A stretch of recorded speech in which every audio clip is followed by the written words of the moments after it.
Charlie Kirk called me his pastor. I called him my friend.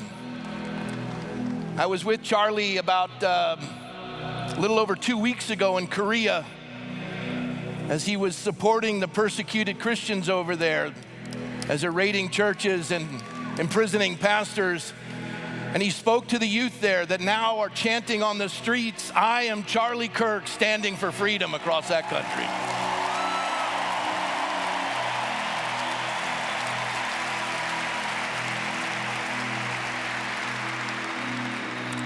In a conversation with Charlie in the green room in Korea, he said something to me that he'd said a number of times. He said, he kept calling me his pastor, and I stopped him. I said, "Charlie, since the president's gotten elected, your stock has risen through the stratosphere, and I don't see much of you." I mean, he wasn't a very good congregant. He was on the road 320 days a year.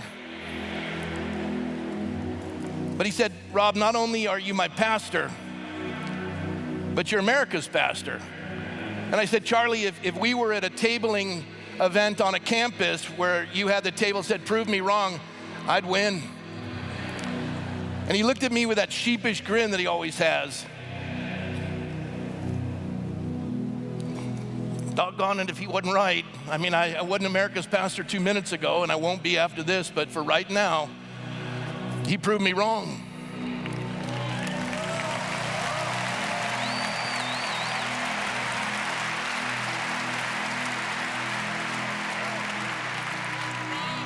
In a moment, you're going to hear from the most powerful political people in the free world. You're going to hear from the who's who.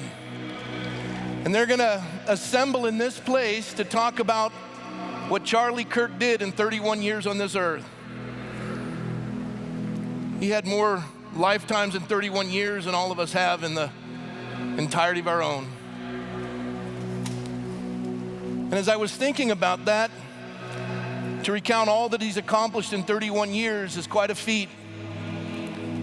I mean, I was just telling the Turning Point staff as I walked in here, everyone is worried that the Turning Point isn't going to be successful. And I looked at each and every one of them, and for those of you who are negative, without Charlie Kirk's presence, they pulled off the largest event in Turning Point history. Let's thank them.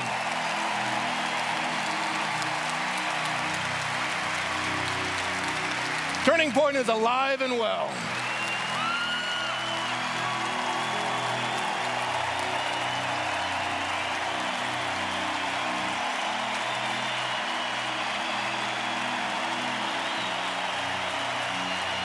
All right.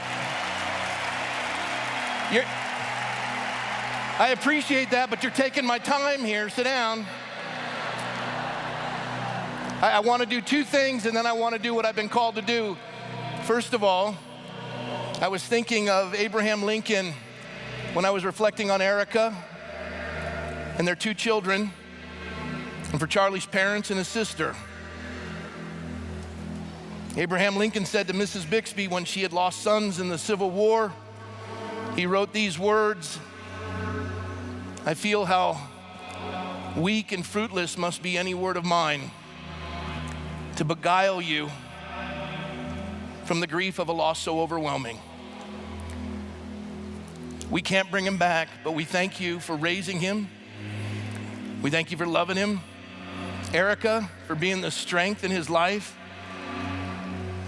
And we pray for this family, and we ask God's comfort and peace upon you. In Jesus' name, amen.